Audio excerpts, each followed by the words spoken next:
গোটা রমজানে কোরআন শুরু থেকে শেষ পর্যন্ত 4 বার 5 বার পড়ে খতম দিলে যে পরিমাণ লাভ হবে আপনার, গোটা কোরআন যদি একবার আপনি বুঝে জেনে অর্থ ব্যাখ্যা জেনে আপনি একবার পুরোটা পড়তে পারেন, সন্দেহাতীত ভাবে ওই 4-5 খতমের চাইতে অনেক বেশি উপকার হবে, এতে কোনো সন্দেহ নাই। কোরআন বুঝে পড়তে হবে, যদিও না বুঝে পড়লেও আমরা সওয়াব পাবো, কিন্তু বুঝে পড়ার চেষ্টা আমাদের থাকতে হবে। আমরা মনে করি কোরআন এটা মন্ত্রে মন্ত্র শুধু পড়ে যাব, এটা বোধহয় বুঝার কিছু না। তাহাজ্জুদের নামাজের পর বাংলা দোয়া করা যাবে কিনা, দোয়া করা যাবে কিনা মানে দোয়ার জন্য আল্লাহর জমিনে যদি আপনি আমাকে প্রশ্ন করেন সবচেয়ে বেটার টাইম কোনটা দোয়ার জন্য, সবচেয়ে বেটার টাইম দোয়ার জন্য সবচেয়ে উপযুক্ত সময় হলো ভোর রাতের সময়টা, তাহাজ্জুদের সময়। আপনি তাহাজ্জুদের পর যদি আল্লাহর কাছে একটু দোয়া করেন মন খুলে,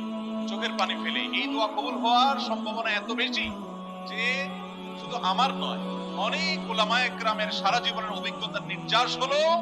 দোয়ার মাধ্যমে, বিশেষ করে ভোর রাতের দোয়ার মাধ্যমে অসম্ভব সম্ভব হয়, অসাধ্য সাধন হয়। দেয়ালে পিঠ থেকে গেছে,